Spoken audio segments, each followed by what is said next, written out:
All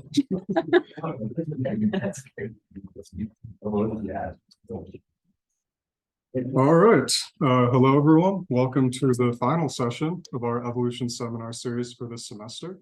With all the focus that we've had on viruses in the past few years, it's easy to forget that there are bacterial pathogens, and they're also extremely interesting in their own right. So joining us to tell us all about that is Professor Caitlin Pepperell from the Department of Medical Microbiology and Immunology here at UW-Madison. So without further ado, let's get right into it. Please join me in welcoming Professor Caitlin Pepperell.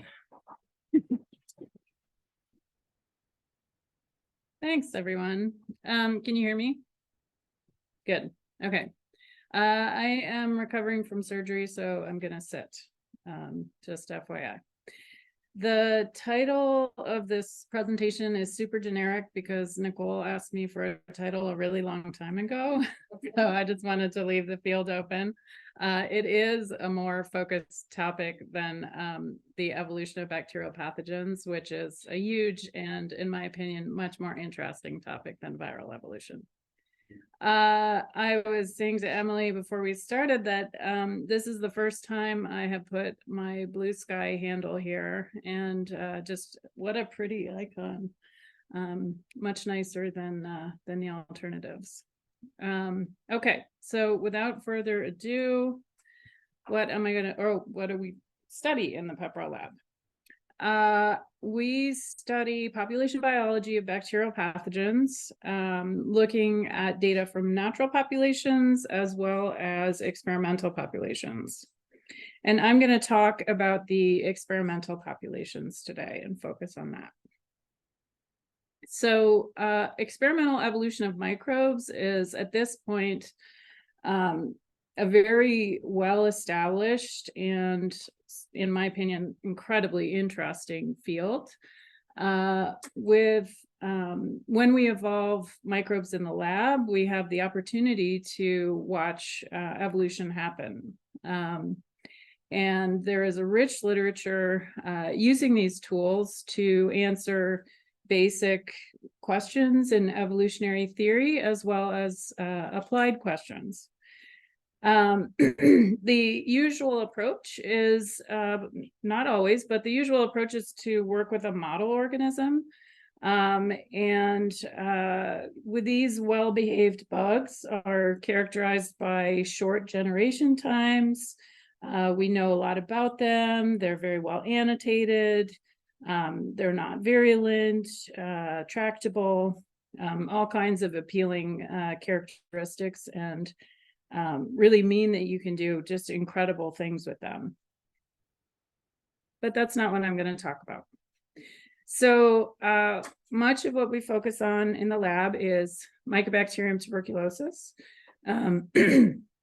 which is a pathogen of humans. It's, as the name suggests, the cause of tuberculosis, or TB. I call it a professional pathogen because it's really quite singular in its dedication to the pathogenic niche.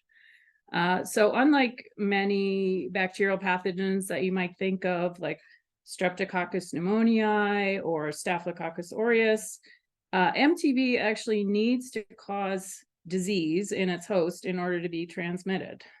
So it is an obligate pathogen. Worldwide, it is the single deadliest infection.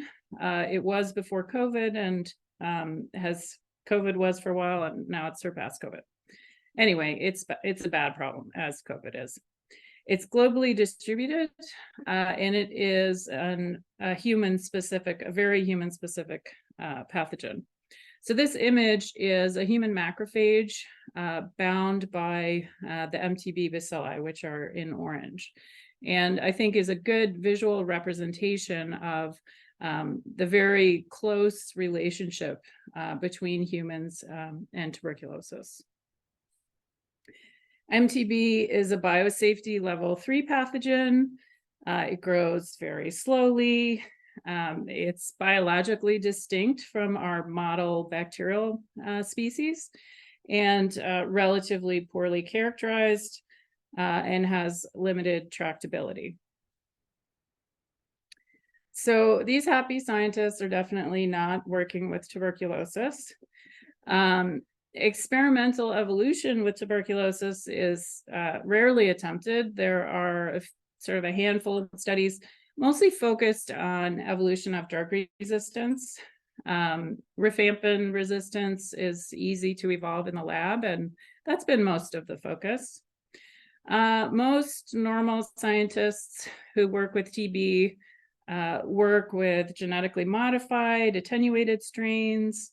BCG is the vaccine that is derived from Mycobacterium bovis. So that's another model of mycobacteria. And then the brave might venture into the lab-adapted reference strain, which is called H37RV. So that's not what we do either. What I'm going to tell you about today is a model that is very well optimized for low throughput analyses, should that appeal to you.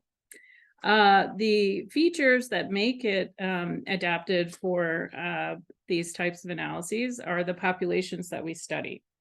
So we work with clinical strains of Mycobacterium tuberculosis, not the lab reference strain, not the attenuated strains. H37RV, the lab reference strain, the fastest doubling time is about 20 hours, and that compares to 20 minutes for E. coli.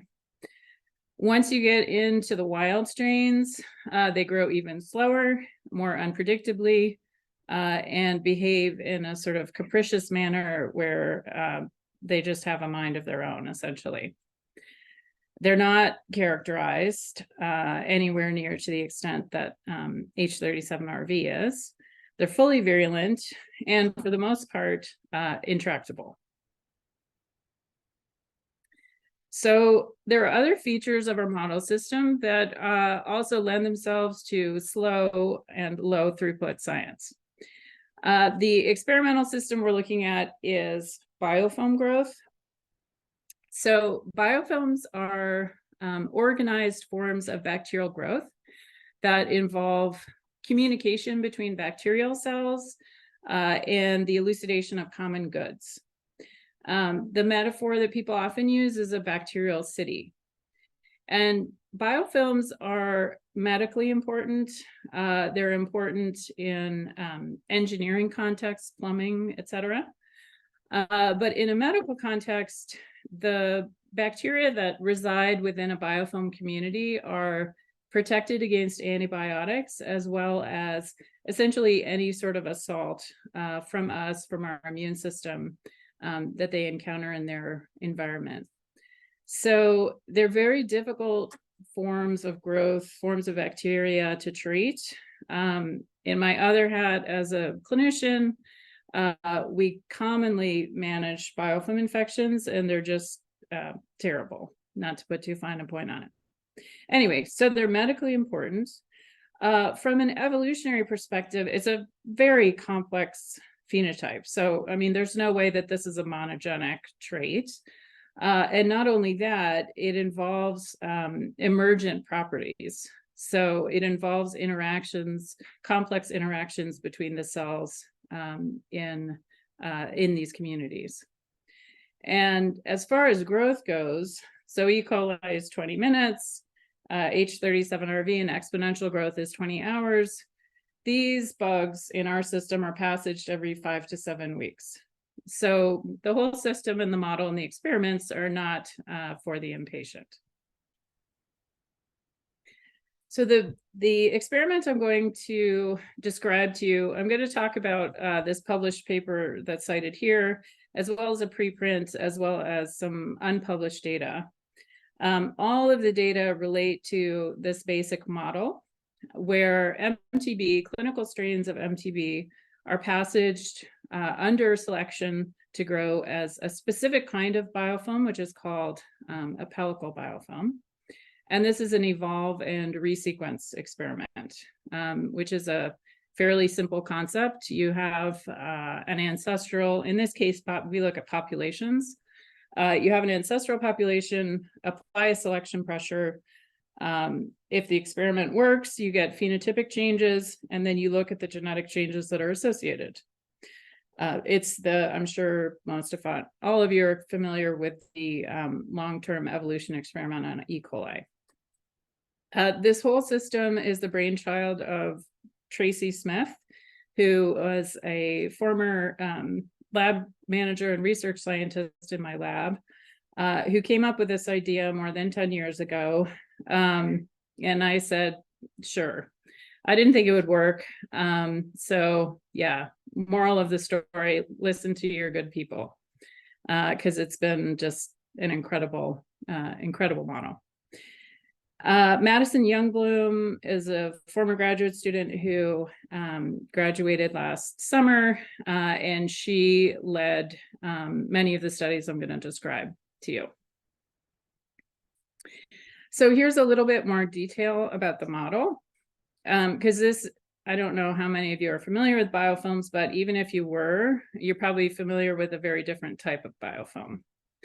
So the pellicle biofilm forms at the air-liquid interface. So this, I will not point to it. In the upper left, there's my cartoon of a culture bottle. It says 250 mLs in there. That is one feature. Another feature that makes this low throughput. We have tried to use smaller volumes, and it does not produce reproducible results. So we do it in 250 ml bottles. There's liquid media in the bottle. It's a minimal media. And then with the right stimuli, the bacteria form what's called a pellicle. The pellicle is a biofilm, and it has the additional feature, in addition to cells adhering to each other and elucidating common goods or matrix. It has the additional feature that it has to float on the liquid media and grow at the interface between the liquid media and the air. And the measure of fitness in this system is not, strictly speaking, what we think of as Darwinian fitness. It's the robustness and size of the entire pellicle. And that is made up of live cells, dead cells, matrix, which is macromolecules that are secreted by the cells, as well as what I'm calling sleepy cells. And what I mean there is that we know that there are bacterial cells that are viable but not culturable in these environments. And so they would, make up part of the weight. And the reason that we don't do quantitative culturing is essentially because it's not reliable, and because of these subpopulations of cells in different growth states. So this is the overall structure of the experiment. On the left is a phylogenetic tree describing the relationships between the clinical strains. They are all, so MTB is divided into major lineages. These ones are all from the same major lineage called lineage 4, which is the most common lineage in Europe and the Americas. And then they are from two different sublineages, 4.9 and 4.4.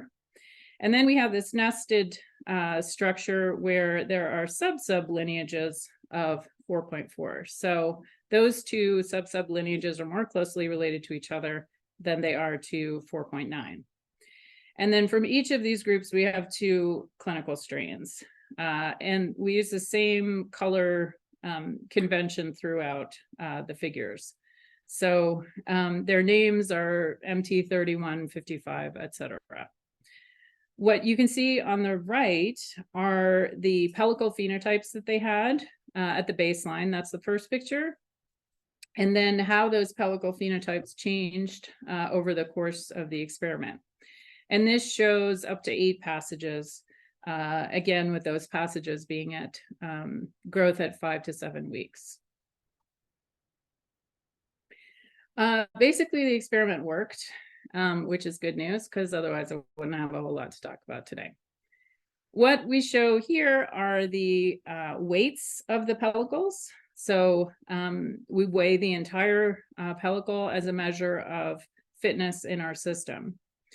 And on the bottom, the x-axis, there's passage 1, so where the organisms, the population started at baseline, and passage 8, where they ended up. They all increased significantly. The weight of the pellicles in grams. So we have pellicles that got up to more than 4 grams following passaging. So pretty hefty.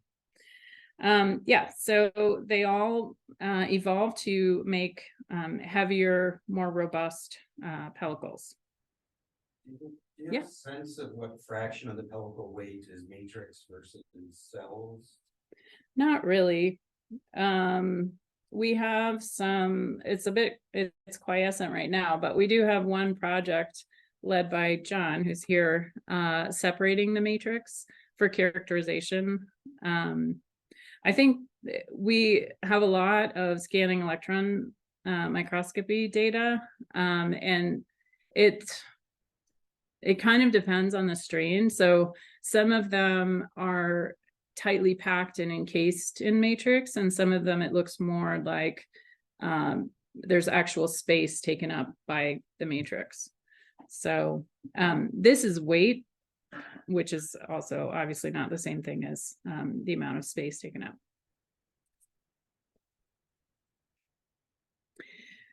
So shown here in left is a typical allele frequency trajectory. So this just follows over the number of passages, the frequency at different time points of various alleles. So it's not really complicated. This is one of the good things about working with TB relative to some other organisms, is that you don't need particularly sophisticated tools to try and understand these trajectories. We observed many different flavors of evolution in the experiment. So there were hard sweeps and soft sweeps. Is that something I should explain? Sure. Okay. So a hard sweep, what I mean by that is that there's a novel mutation that sweeps through the population and goes to fixation. What I mean by soft sweeps is that there was some segregating mutation in the ancestral population that swept to fixation, so it reached 100% frequency. So we saw both of those things. We observed balancing selection where variants are maintained at intermediate frequency. And the way that we just, would distinguish that from noise is that they're maintained at that frequency in response to that selection pressure and not in response to other selection pressures. We saw structural variants as well as single nucleotide polymorphisms. And most of the evolution happened by breaking things. What do I mean by that? So one of the other bright spots in TB research is it's very intensively studied. And at this point, we have more than 50,000 MTB genomes in the public domain. So we have really good natural population data to look at. So what we did with these variants is say, we saw them in the lab, do they happen in nature? By and large, they do not. And the most likely reason for that is because they are deleterious in natural infection. So the bugs are adapting to the lab by breaking things that they don't need in the lab, but they do need in natural infection, which is what predictably happens when you bring MTB into the lab. We observed both parallelism and convergence, and I'm going to explain what I mean here. People use these terms in different ways, so I'm going to use the definition that I think is clearest. So by parallelism, I mean that an organism from the same genetic background developed the same mutation. So we rolled the dice twice. introduced the same strain to the same environment, and it developed the same mutation. Convergence is the same mutation, or it can also refer to phenotypic changes, but the same mutation happening on different genetic backgrounds. And both things happened. And in fact, for some of these strains, just an extraordinary amount of convergence. So the strains in blue, 31 and 55, developed the exact same mutation every time the experiment was run. Now, it's not a million times for the reasons that I explained at the beginning of this talk. It's 8 times total, but every single time developed the exact same mutation. We also have observed convergence. So 31 and 55 are related to each other, but they're not the same, and they develop the same mutation. We have also seen identical nucleotide polymorphisms on completely distinct genetic backgrounds. So quite a lot of replicability, which is very good news for us, because that is strong evidence for a mutation being specific to the selection pressure that we imposed, and good news for us that it happened with a small number of replicates, because, as I said, this is not something that you can scale up easily, if at all. We also observed pleiotropy, meaning that tiny number of mutations affected a lot of different phenotypes. So the phenotype that's shown here is just a plain planktonic growth curve. So this is, you put them in ideal circumstances, lots of food, get them going, how fast do they grow? One thing to note is that the clinical strains grow very differently from each other. So what's shown in black is the lab reference strain. And not surprising, because it's adapted to the lab, it grows faster than anyone else. But it grows very differently from the clinical strains. The clinical strains also responded to the selection pressure differently. So some of them grew, they adapted to pellicle biofilm growth, didn't change their planktonic growth at all. Some of them got faster, and some of them got slower. So small number of mutations affects a lot of different phenotypes, and it affects the bugs in different ways. The sites under selection we had a mixture of things that, a priori we all might have expected. Mutations in coding regions that affect the amino acid sequence, so non-synonymous mutations. Probably the majority, though, were not of this expected canonical type. We observed parallel convergent intergenic mutations, synonymous mutations, and ribosomal RNA mutations.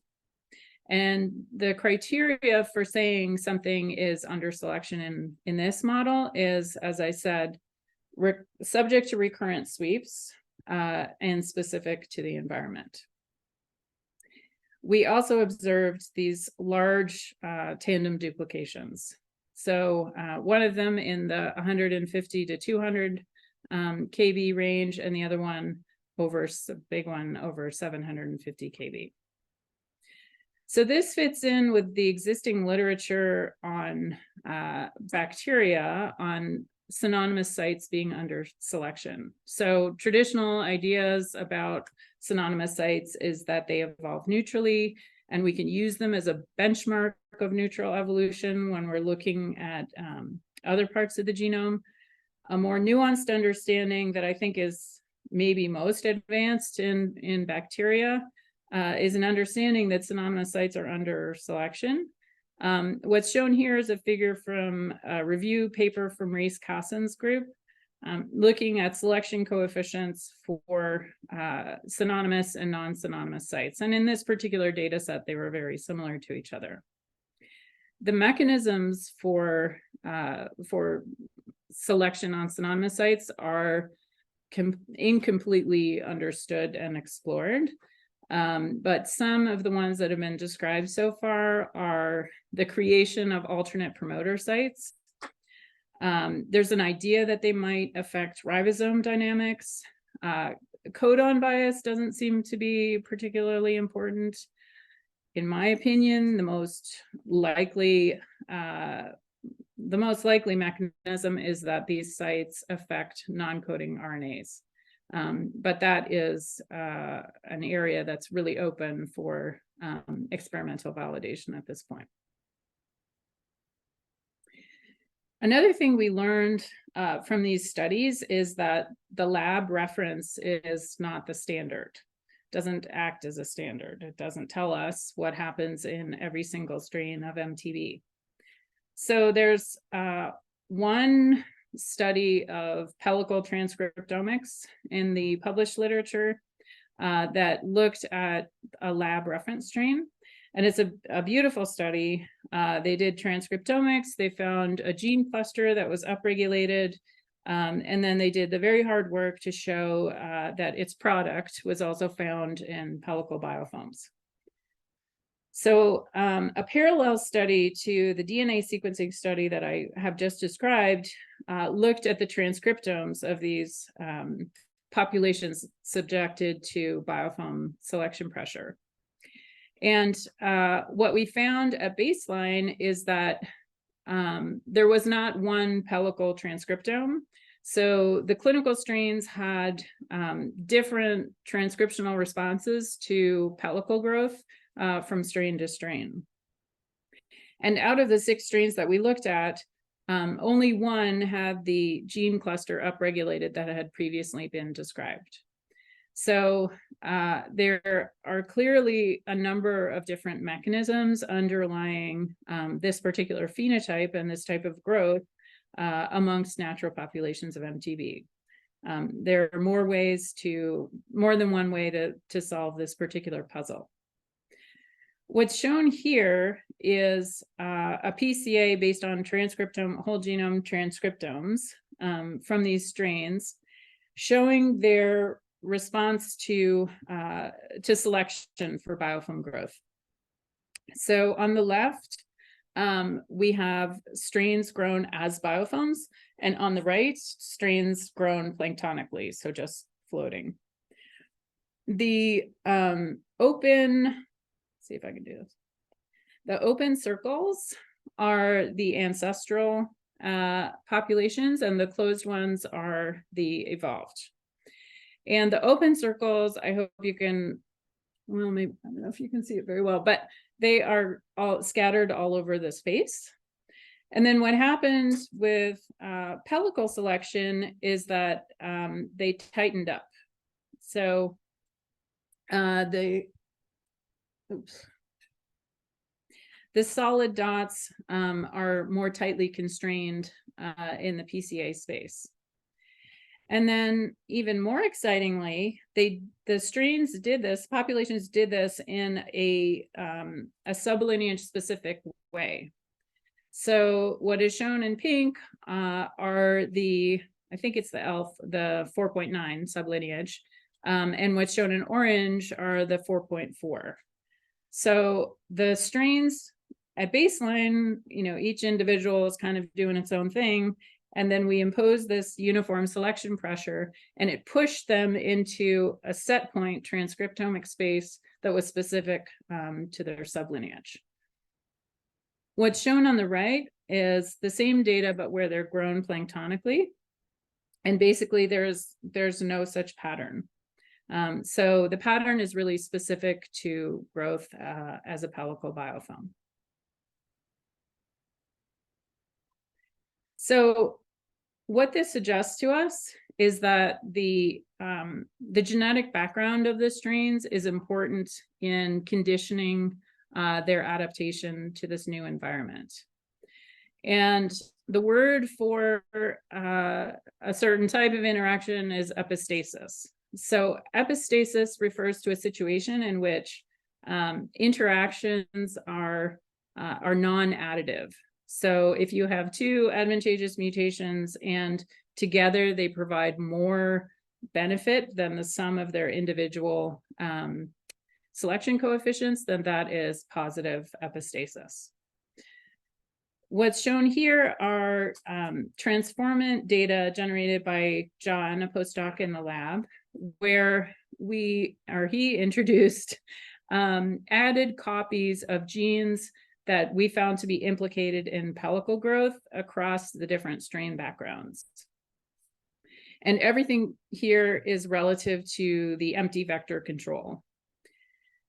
So what's shown on the left is H37RV, which is our friendly lab reference strain. And when you add, and these two genes are in the same operon.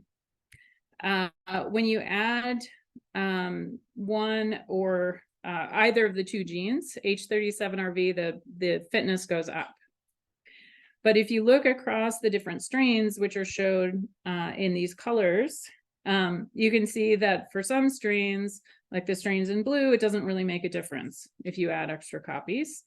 For some strains, some adding an additional copy appears very deleterious, and for some it is advantageous. So the specific word or term for this is sign epistasis. So that refers to a situation in which a particular mutation is advantageous on one background, deleterious on another. So what we've shown here is that differences in gene dosage can be subjected to sign epistasis. Beyond the transformant, so the reason that we generated the transformant data was to explore the effects of gene dosage and also explore the effects of genetic background, because we have seen throughout the experiment an impact of genetic background. We see alleles that are clearly incompatible with each other. They compete with each other. They do not want to be on the same background. We see alleles that appear to be where we have, one sweep that occurs and then a second sweep, and that pattern is replicated. So those two obviously play nice with each other. And then more broadly, we see certain mutations occurring on some genetic backgrounds and not on others. Part of the pattern we think is due to interactions, these epistatic interactions. There's also an effect of mutation rates and differences in mutation rate bias. So one of the mutations that happened again and again and again was this large tandem duplication that occurred a total of 8 times independently. What is shown here are coverage plots, and these are 6 independent experiments.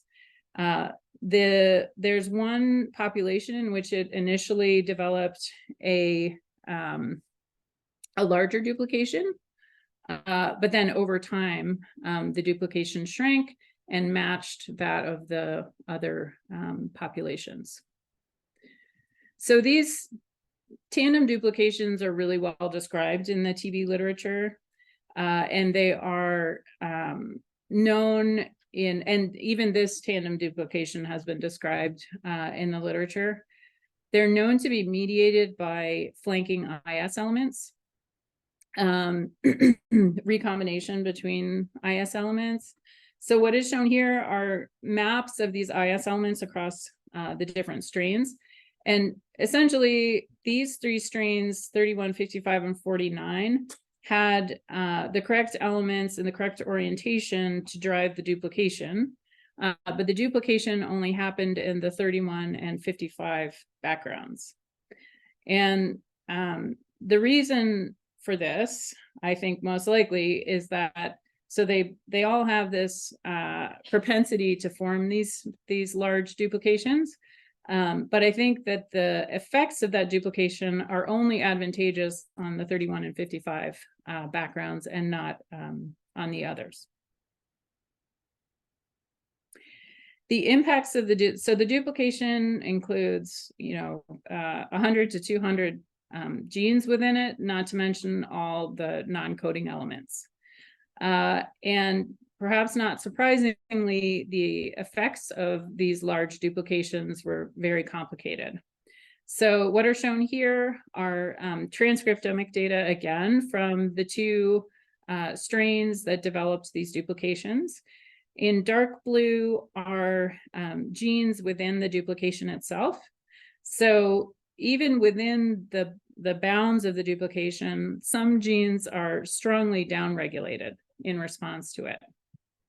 And I think a reasonable hypothesis is that obviously it changes the dosage of genes, but it also changes the dosage of transcription factors, non-coding RNAs, and binding sites for transcription factors and non-coding RNAs. So elements that act in cis and trans.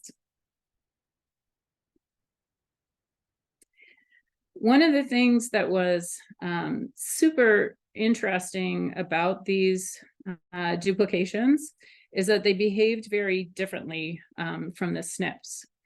So structural variants, so that's what the SV is here. It's refers to structural variants.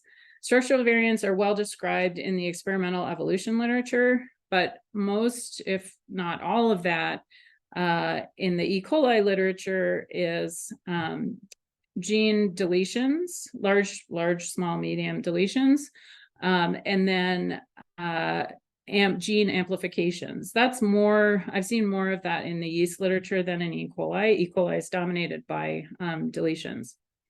We didn't see any deletions. We just saw these tandem duplications.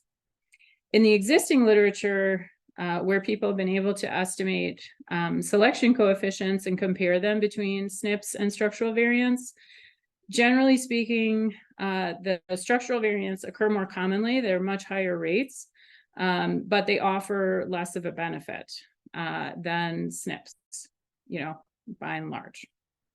So they can be a little bit of a dead end for a population. In our hands, we found that the populations that developed these duplications, the duplications were stable over passaging. So we had one population that was passaged for 2 years, and nothing happened. The duplication stayed there, and we did not see any new mutations on that background. They are specific in that they happen on specific genetic backgrounds. We found them in association with pellicle growth and not in association with other forms of selection pressure. And then in the situation with one of those strains where it initially evolved a much bigger duplication, it tidied it down to the same size as the other ones. But once they were the size that they wanted to be, they just stayed there. There's some situations in which mutations occurred, like SNPs occurred on a background with a duplication, and basically they're kicked out of the population. So the duplication supply appears to be constantly replenished.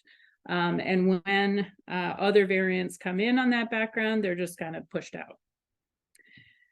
We did observe clonal interference, where in one of the experiments, a SNP occurred that competed with the duplication. And we did extended competitions and extended passaging with those. And those two stayed separate. They did not want to be on the same background, and they just competed with each other.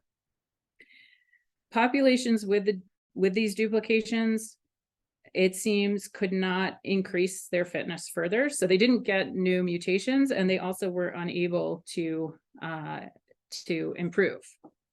And what is shown here is an example of that. So MT345 is the name of the strain that got a duplication that was almost 800 kb. And this duplication actually happened prior to the imposition of pellicle selection pressure. So this bug just developed it with minor manipulations in the lab. So what's shown here in the solid line is the original iteration of the experiment, where this population had a large increase in wet weight. The dotted lines are from the second round of the experiment. Between the two rounds of the experiment, the population developed this massive duplication. And as you can see from at the 0 point, the ancestor for the second round was mighty. But then apparently it had nowhere to go. So that population did not develop any other mutations, and it did not improve its fitness. We did do planktonic passaging of that population, and in that context, the duplication was lost.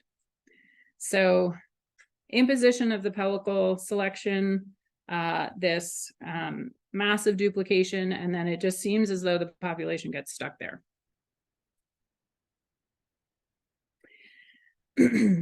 Fitness landscapes are a metaphor for kind of to describe evolution.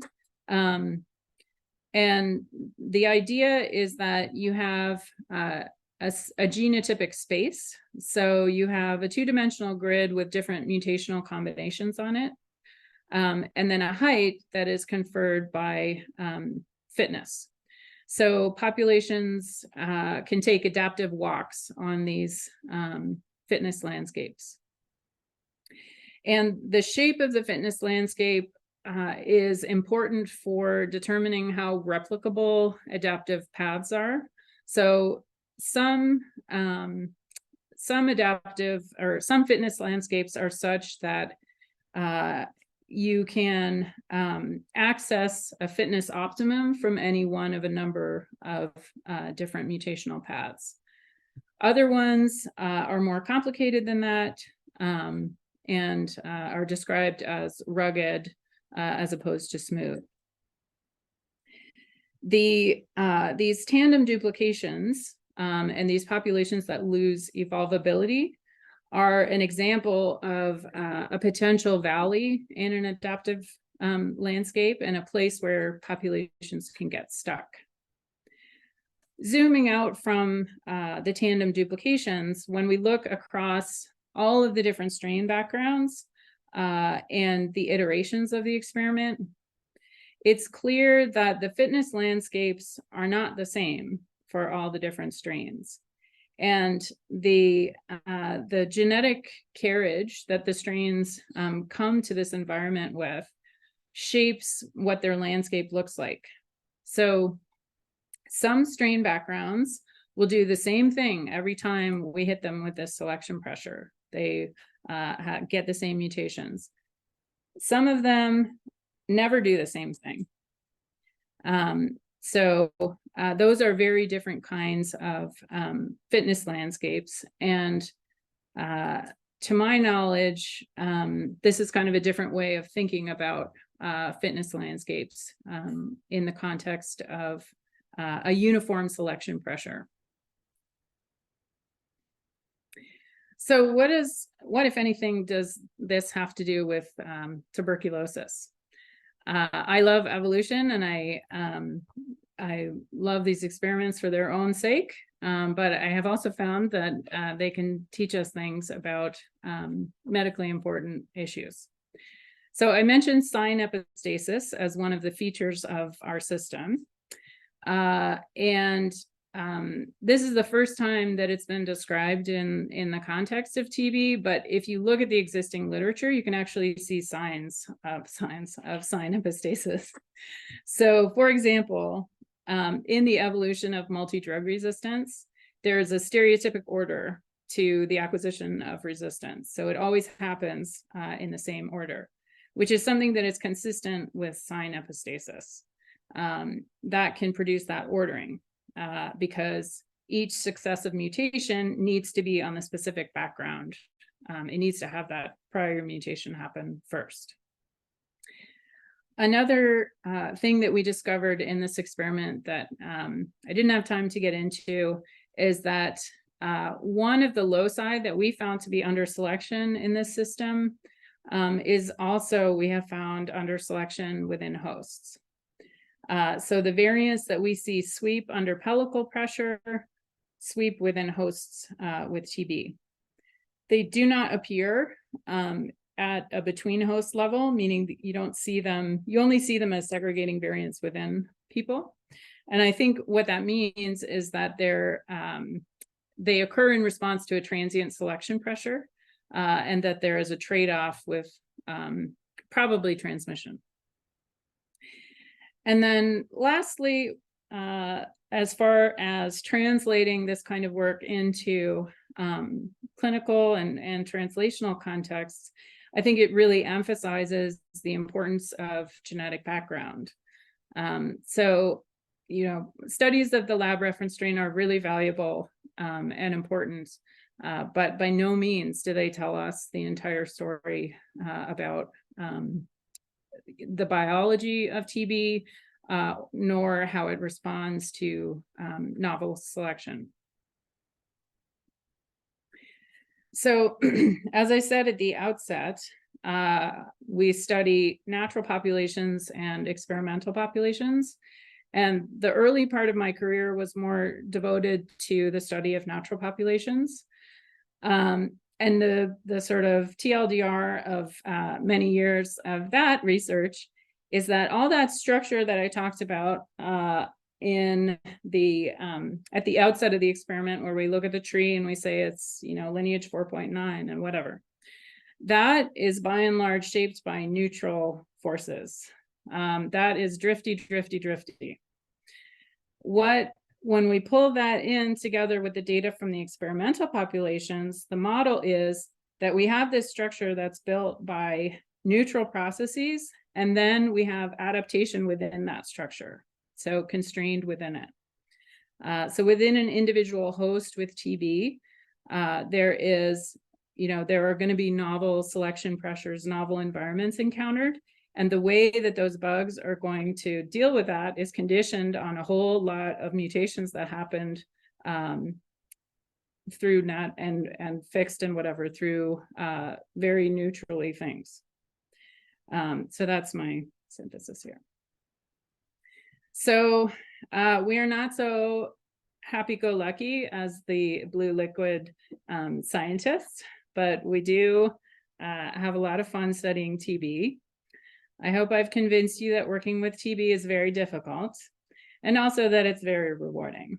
And despite these challenges, we can learn about evolution in a very badly behaved, extremely non-model organism. I probably don't need to convince you that natural genetic variation is very important. Surprising to me that even these simple in vitro models can allow us to learn things about natural infection, particularly when we take that natural variation into account. And I'll end there with acknowledgements. So we have our, I think we have the whole do we have the whole BSL-3 crew here? Holly, Sydney, Annika, Jakin. Hard work in Tyvek suits and N95s. Madison, wonderful former graduate student, led many of these studies. John, postdoc, part of the BSL-3 crew. And then we have our new recruit, Katie, from the genetics department, who's jumped into this and many other projects. As I said, it was a brainchild of Tracy Smith, who is now doing brilliant things at the New York Genome Center. And this project has been going on so long that my first two brilliant graduate students, Tatum and Mary, were involved in these studies. And yeah, people gave us money to do it. And thank you all for your attention. Happy to take questions.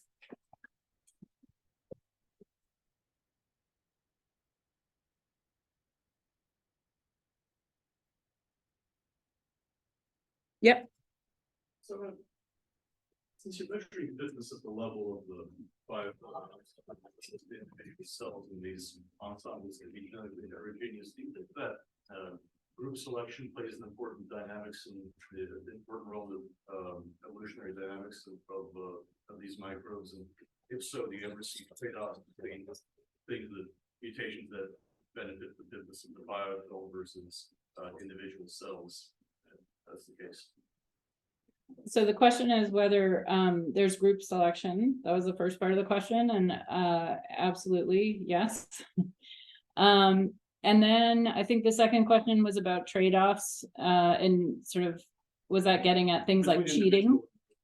Are there mutations which perhaps enhance the short-term fitness cells within the biofilm that are detrimental to the biofilm as a whole, kind of a prisoner's dilemma or snowdrift game?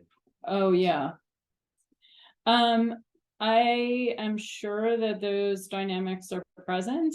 In terms of what we can see, like I said, we do see balancing selection, which, may have to do with individual versus group or kin selection. But yes, there are almost certainly trade-offs. But yeah, that's kind of as much as we know right now. Yeah. Go back to your principal component analyses. Mm-hmm.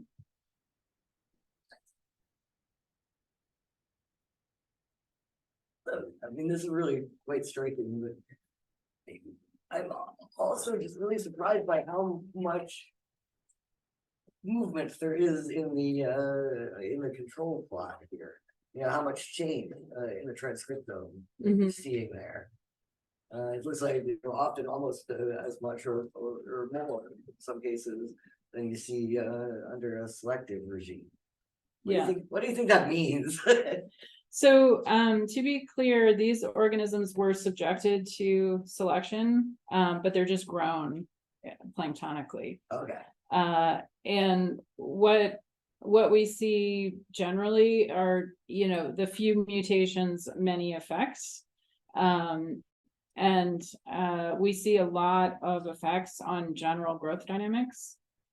So it's not a surprise to me that they're kittywampus during planktonic growth.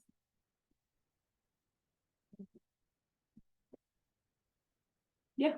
Are there plans to do kind of the reverse of select for planktonic growth and see if some of these mutations may be reversed, or is that a harder thing to select for the biofilm growth? So, I mean, in a sense, we are selecting that. So those are our controls. We're just passaging planktonically, and selecting for that kind of growth. We do. So one of the things that I do plan to do is look at planktonic growth in minimal media, because this is all tied up. Like the stimuli that get them to grow as pellicles are nutrient limitation, hypoxia, and reaeration. I guess that's it. Yeah. Anyway, so I would like to look at how they, if we just passage them in the middle and minimal media, but don't allow them to make these structures by violently shaking them and adding detergent. See what happens. Yeah, but they really do like to do this. So anyone who works with TV and does cell biology, they want to stick to each other and make matrix, and you have to work pretty hard to get them to stop doing that. So for me, it's a feature. For others, a bug. Yeah. So how does your work, how does your clinical work inform your scientific work? Not directly. So the question was how my clinical work informs my research and vice versa. I think probably the way that my clinical work affects my research is that I know the clinical phenotypes. I understand the clinical phenotypes, and I understand how complicated they are and how variable. So one of my teachers on the clinical sphere really emphasized how differently infections can present. And that's 100% true. So that's very helpful. I think for clinical work, it helps to do, like, all of this is probabilistic inference. And that's a very useful lens with which to approach practical problems in general, I think. So that's how I would summarize it.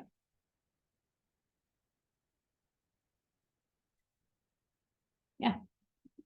When you looked at the 31 and 55 lineages, you said you saw the same 8, I think, mutations occurred.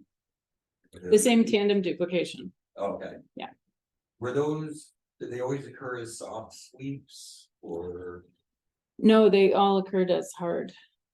Yeah.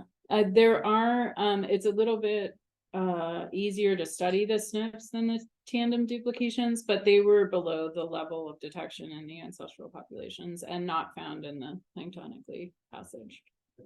But also just a little confused. I don't quite understand exactly what the distinction between the parallel and convergence is. Like, can you have, if you saw the same thing in 31 and 55, is that automatically parallel?